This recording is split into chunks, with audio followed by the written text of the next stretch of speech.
Ellis B. Feaster's Radio Aircheck and Classic TV channel.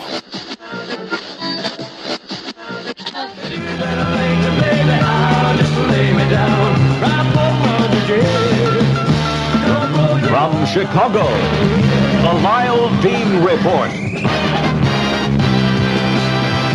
Anti-war protesters have been active in Washington this morning, but police and federal troops have been at least as active, if not more so. UPI reports that about 2,000 arrests have been made this morning, and there are scattered skirmishes between the demonstrators and police. Newsman Roger Peterson at the Pentagon talks about 15 young men, some of them anti-war veterans, who deposited some chicken manure on the steps of the Pentagon. They said the war was chicken, and they were expressing their disgust at the war. One man, the leader of it, Al Hubbard, said that he would come back and personally scrub the Pentagon steps on his hands and knees when the war was over. All were arrested and carried off by police. Now to Joe Templeton. They've just used a bit of tear gas here on the Washington side of the 14th Street Bridge. About 50 demonstrators tried to stop traffic here, and it just didn't happen. Police quickly rushed in, pushed them over to the side. Now many of the young people have handkerchiefs around their eyes and noses. A big police van has just pulled up. It holds about 90 people. They're being herded inside. Repeating their reports that about 2,000 demonstrators have been arrested in Washington so far this morning. On Friday, we told you about plans of anti-war demonstrators in Carbondale to napalm a dog on Sunday. But Paul Gibson of the Carbondale Humane Society says he was the only one who showed up. There was no one at all on campus yesterday. Nothing happened. It was very quiet. No one around. So as far as we can tell, no dog was napalmed by anti-war protesters at SIU. Mrs. Linda Werner answered her door last night in Elmwood Park. Confronting her was a man enraged because of a car that was reportedly blocking traffic. The man reportedly asked her if it was her car, then shot her. She died later in a hospital. Mrs. Werner was 32, the mother of 4 children, and the former wife of a Chicago policeman. Vandals ransacked the Carl von Linz School at 3200 North Sacramento last night, splattering paint through most of the classrooms and destroying school records.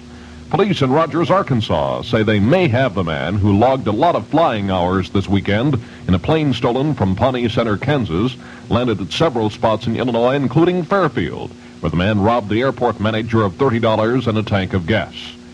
James Cotton of Los Angeles has been ordered back to Chicago from Hong Kong on charges of sending American women to Vietnam as prostitutes.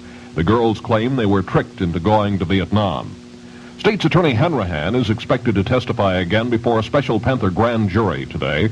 Petitions to dismiss the grand jury have been postponed by presiding Judge Joseph Power until May 10th. Moscow's man in Cairo, Egyptian Vice President Sabri, has been fired by President Sadat. You made it safely back from your weekend, but 9 teenagers in Covington, Georgia did not. All 9 were killed last night when their car was hit by a freight train.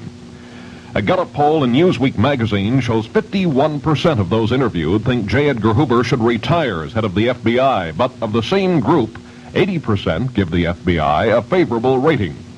President Nixon made his feelings about marijuana perfectly clear yesterday.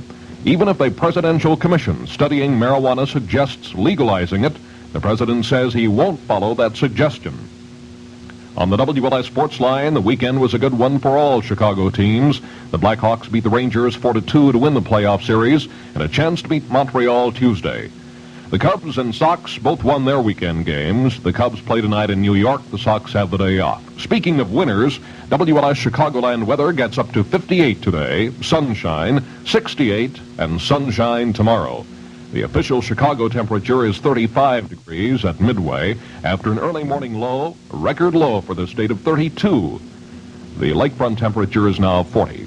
From the WLS News Bureau, this is Lyle Dean. WLS Chicago.